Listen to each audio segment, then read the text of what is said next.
And welcome back, ladies and gentlemen, for round number 2 between Team IDGAF and Dota with Honor. The first round convincingly taken by Dota with Honor. They annihilated in that early laning phase Team IDGAF. Especially that early pickup, before the game started, it was just a single kill. But that extra bonus gold before the game had even started onto the Queen of Pain just helped them give that little springboard step to keep the momentum going. And from that point, you'd have to say that momentum that never fell away from Dota with Honor. It was with them all the way through the game. Playing like the champions they clearly expect themselves to be, and I have to give it to them. They played exceptionally well. Shout out to the admins of Southern Cross Dota for bringing to you Tides Wrath Season 3 and TT Esports by Thermatech for sponsoring it. I am Omega Kai. You can follow me on my Facebook as well. I'm allowed to do plugins for myself. Facebook.com/Omega Kai Dota, or you can follow me on Twitch.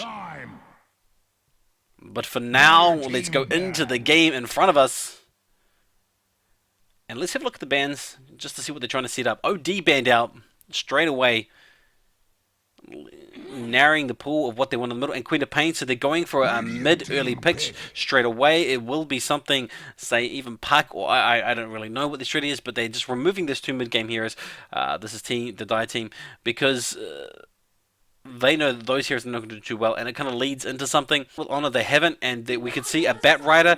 There's still a Bat Rider. Pudge being picked up. They're following the advice of somebody in the stream. I'm sure of it.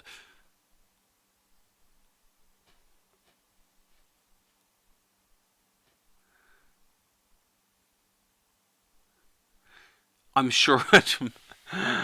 But Bat Rider's still in there. I wanted to go find it. It's already gone off the screen. Someone said Pudge Wisp. And already Pudge being picked up. With Keeper of the Light, and I gotta emphasize, I do not know if the teams are aware, but there is still a Bat Rider in the pool, and of course Bat Rider dominates that mid lane position, and all those heroes you normally expect to see against the Bat Rider, which would go toe to toe or potentially look to lock him down. They have been banned out, so this would be a great opportunity for Dota with Honor to pick up the Bat Rider. Bat Rider, of course, has flexibility, and with that slow, can assume you can dodge hooks. You can really just shut down their Pudge. But Dota with Honor going with the Nature's Prophet for maybe perhaps a bit of Rat Dota. Looking to split push all the way through to the end of the game until those carries have substantial farm, and they can rock them down, knock on the front door, kick it in, and say hi to the Ancient.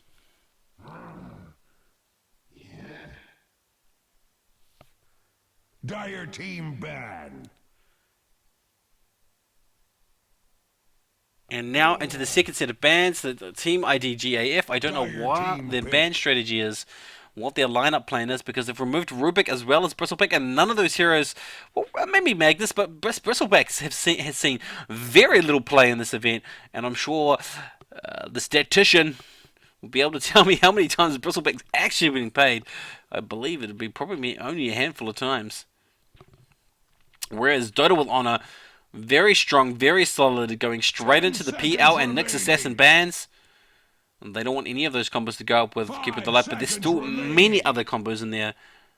Again, emphasize there's still a Bat Rider. Bounty Hunter coming up. This team screams aggression. Bounty Hunter with Pudge. That is the hook setup, if anything.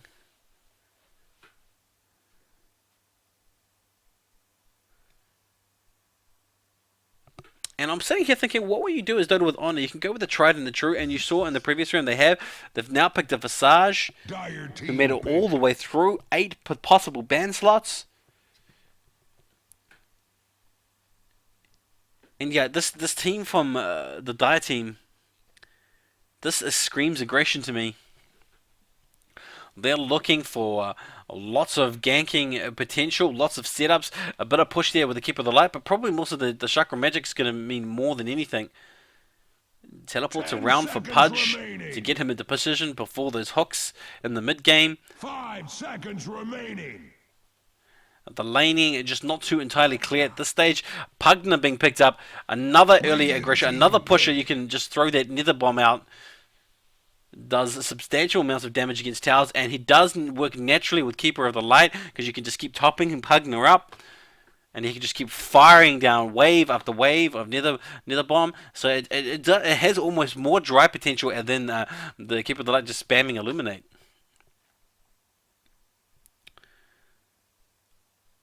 10 seconds. And like I said, this is screaming aggression. They're gonna. 5 seconds remaining. They need another carry though. Pudge cannot carry. Just a solo carry.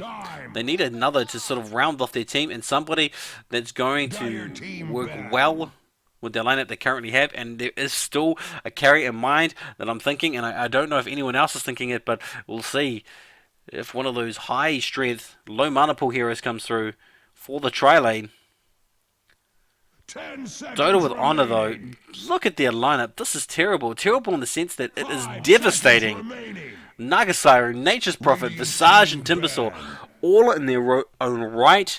Fantastic heroes. And Slark being picked up. Was not expecting that at all. Look at this team though. It's gank heavy. Absolutely gank heavy. Team IDGAF going for a fun game. If this is going to be their,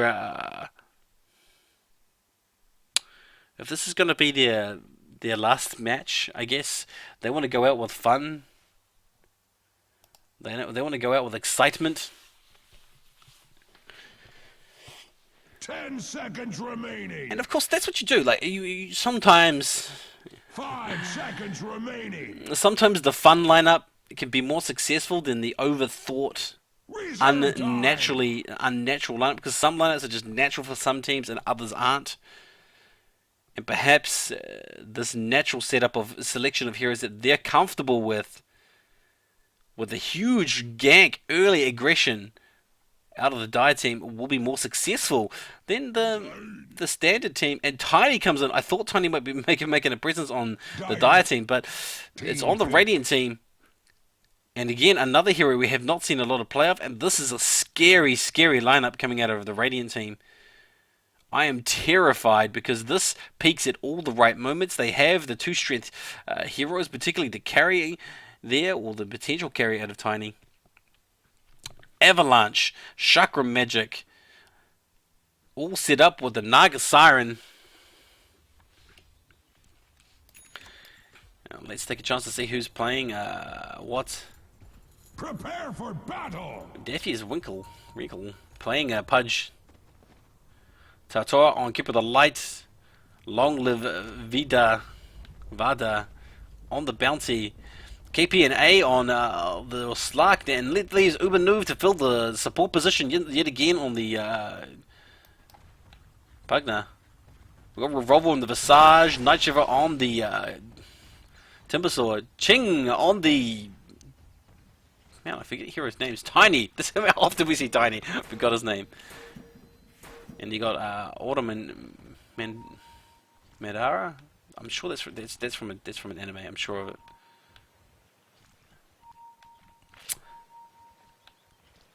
Only Naga Siren. 30 seconds. Bounty looking to block out these camps. This is a defensive tri-lane in the bottom lane with Tiny is the I don't know if it's a support Tiny Naga Siren carry. I don't think so. Tiny, obviously they're going to be the carry for their tri-lane. Going up against the Bounty, and I feel that this could go terribly wrong. Because the lockdown in this tri-lane, it's almost as if it was an offensive tri-lane. Everybody has some sort of form of slow down or lockdown.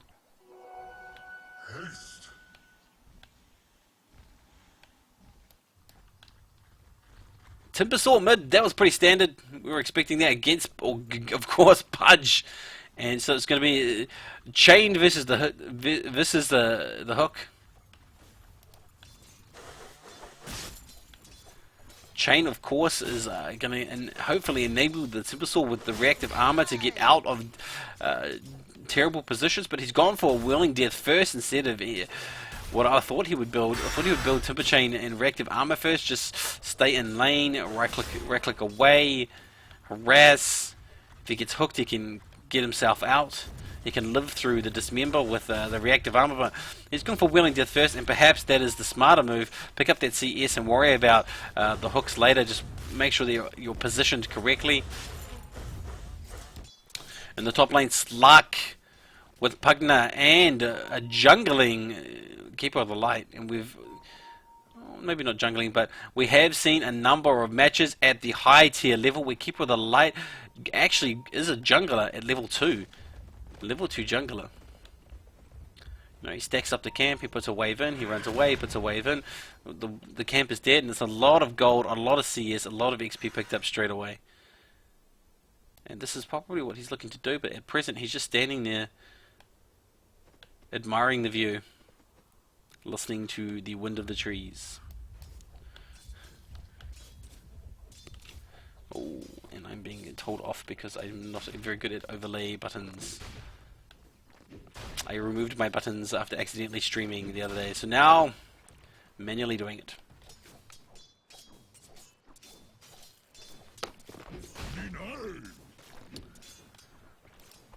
So now we can see, let's have a look at the CS, the net worth, I should say. CS being 11 to 6, 11, 12 to 6.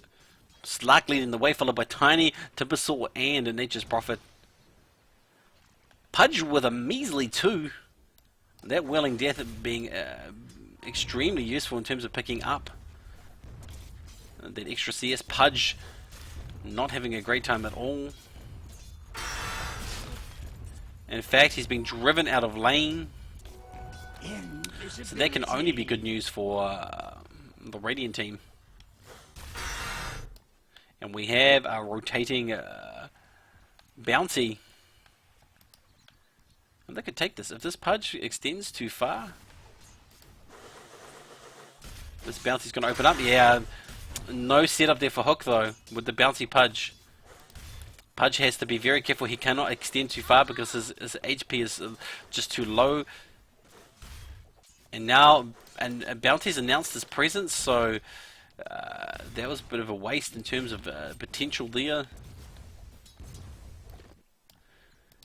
And top lane, good stacking going on here and pulling by both the supports, Noobs especially. That's just going to give that Slark that even more room to feed and pick up, farm, and pick up that CS and net worth that they so desperately want to get in order to start that roaming gank. And they're going to be aiming for about the 6-minute mark.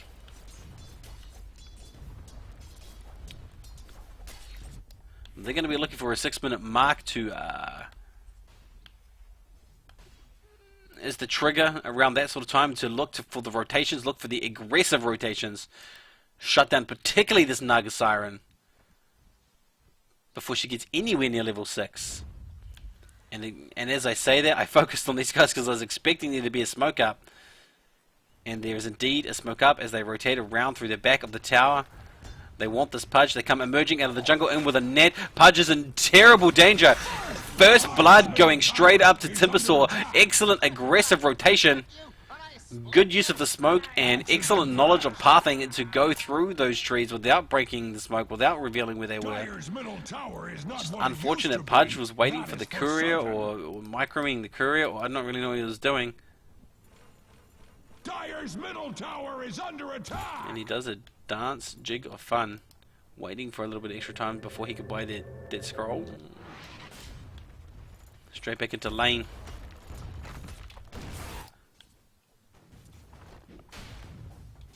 And this is what I expect to see. I expect the Dire team to be playing ultra aggressive, harassing, rotating constantly from this point onwards. It's the 5-minute mark.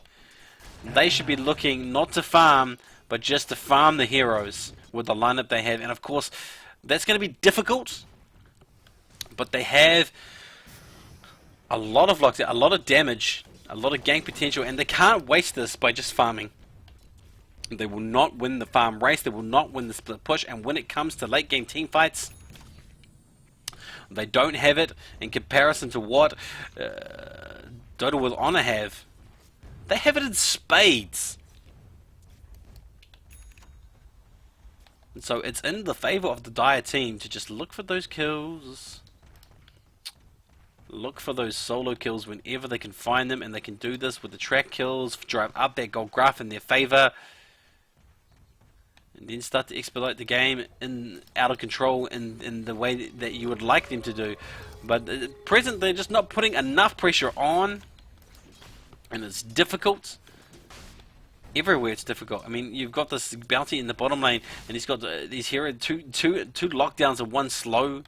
And all it takes is a dust or a well-placed ward, and he's just going to mount with only 587 hit points. Up against Avalanche, which just does half his hit points just alone. In fact, Avalanche and a toss with one right click will kill him. So he has to be careful. And so he can't be aggressive as he would like. He can't look for the support stun. And again, there's another rotation into mid with Naga Siren.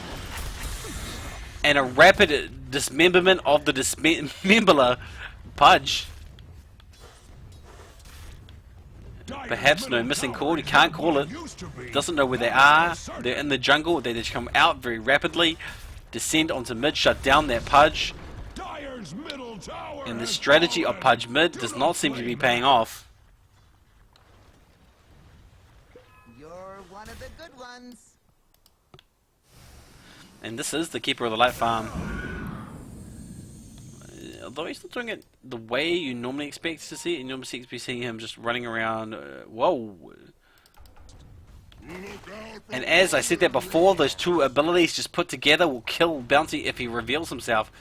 Tiny was aware of this. He waited for one more level. No? Yeah, waited for one more level. To ensure that that is 260 plus 225. Makes 485 of the total of 625 hit points. That leaves him on less than 200. That's just 2 right clicks. Or just 1 right click if it's a Tiny, yeah. And now it's a 5-0 as Timbersaw picks up Pugna in the top lane. Missed by me, but of course it did not matter. Because the lead now is starting to expedite out of control. And let's look at the graph. Yeah, it's just going north, baby. North all the way.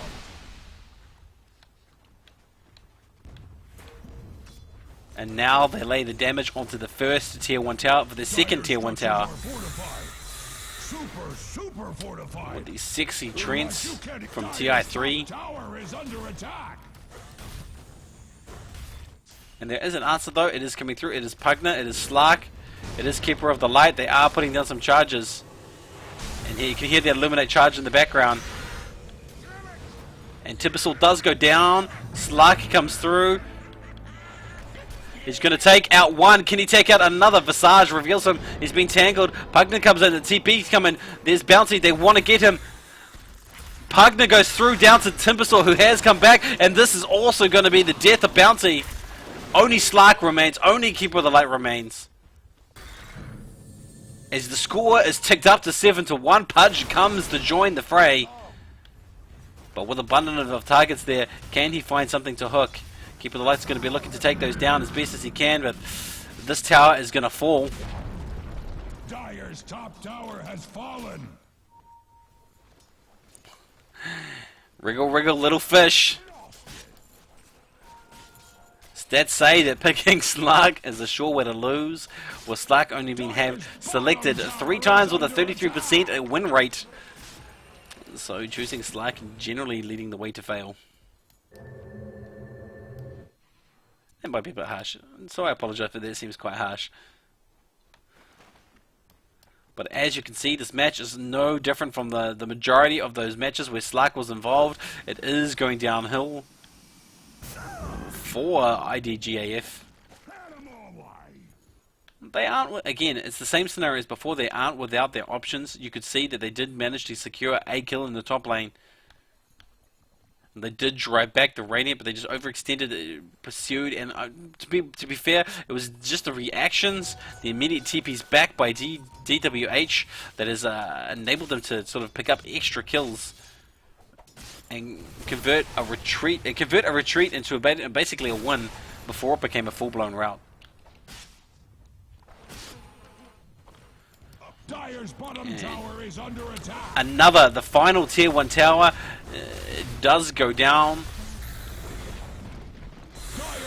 And the momentum here is behind them. They have a lot of creeps. They have Nature's Prophet. So they are going to push for the first time. The second 2 tower. Nature's Prophet creeps going to be looking to block the lane. Dire's bottom tower is under attack. And there's a bounty here, but I don't know what this bounty can do. They spot him. He comes right under the rune. He just disintegrates under that damage. Is taking many wounds. And they just threw abilities at him. Middle tower is under attack. No, without reservation, because they know that there's just no challenge here coming out of the Dire team as they slowly push towards the tier 3 with the creep wave. I do think they'll back off here. They will rotate in the mid. No, more familiars are being stunned. Push, push, push coming out of this team. They are going to go for the first tier 3 already, or at least put some damage down. A toss comes in, and that's an excellent toss. And creeps are coming through, and this is a tier 3 tower at 12 minutes being sieged, with little hope here for the Dire to mount a sizable defense. Bounty scoping out potential targets for the hook. Keeper the light charge. They know this is coming. Nice hook through, but there's a toss in again from Tiny, and that combo is devastating the Dire team as they fall back. Bounty at the back of the pack calling fall back into the well. Buybacks come through to try and stop this assault, and it has successfully driven them back. They lost Naga Siren, they lost Visage, so they have opted to cease this assault. But very rarely, in all honesty, very rarely do heroes at this early in the game manage to go the high ground, take the tier 3 before they've taken at least 2 of the tier 2s sub 13 minutes into the game, sub 11 minutes into the game even. So it was a bit of a push, an extension if you will, by the Radiant team. They thought they might be taking it, and it looked very close. They opted for hero kills over the tower. Track's going to come through. Riptide stunned from the familiars, and can they finish this off? Will this bounty get away? Landslide comes through. Chakram coming through, and now that is 2 extra kills. 2 kills that the Dire team cannot afford to give up so easily. And I don't know if there's no good news looking at the graphs. Over 13,000 gold, over 4,000 XP. And they now lay siege to the second tier 2 as they drive up the middle lane towards the middle. Again, the momentum of Honor difficult to slow, and the pace shows no slowing down. The pace is the same, and they indicate now, having taken the tier 2 tower, they're going to go for rush. Bloodstone up on Timbersaw. And if you just take a look at the items while this rush attempt is being done, I don't know if there's going to be an answer, but just have a quick look around. Bloodstone, Hand of Midas, which you saw, into Arganims, which is almost complete. Nature's Prophet's Shadow Blade is almost done also. It could be finished right now. Naga Siren with the arm, with the medallion.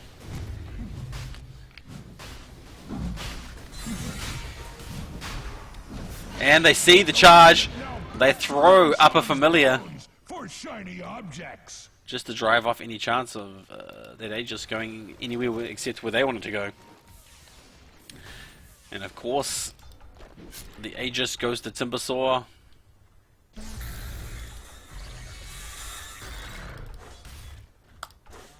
Leader of the pack. Radiant's bottom tower is under attack.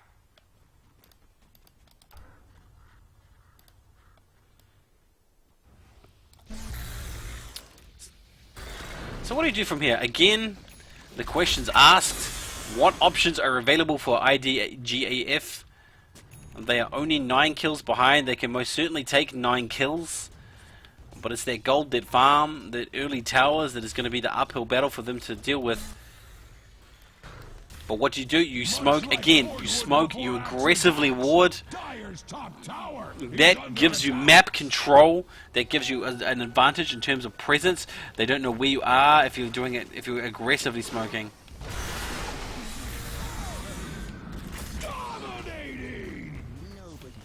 And the second tier, Is under attack. the third tier 2 tower.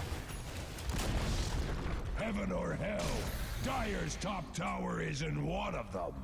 Takes a reasonable damage, and again another assault up the up the lane towards the tier 3 tower. That's another hero going down as they now lay siege to the last tower in the lane. Is under attack. GG is called, and you'd have to say that was expected. Congratulations to Dota with honor. Taking 2 for 2. IDGAF, they did play well, but not obviously not the way they were expecting. Learning the business of war. The game clearly is not over though. Unstoppable axe killing spree. The game is clearly not over. And I think this is just degraded into the late game team fight over the well. And that is a 16-minute game, and they're already pushing the team back. Yeah, GG. It has to be GG. That's the second time that's been given up. Why is that not triggered the end of the game? To the radiant the spoils. Well done, well played. Shayna's axe get a cut. A better result than the previous match, but the game was only 16 minutes long. Again, thanks for watching. Thanks to TT Esports. I was Omega Kai. You can follow me on Facebook, www.facebook.com/Omega Kai Dota. And thanks to TT Esports. I'm going to play a little ad there at the end just to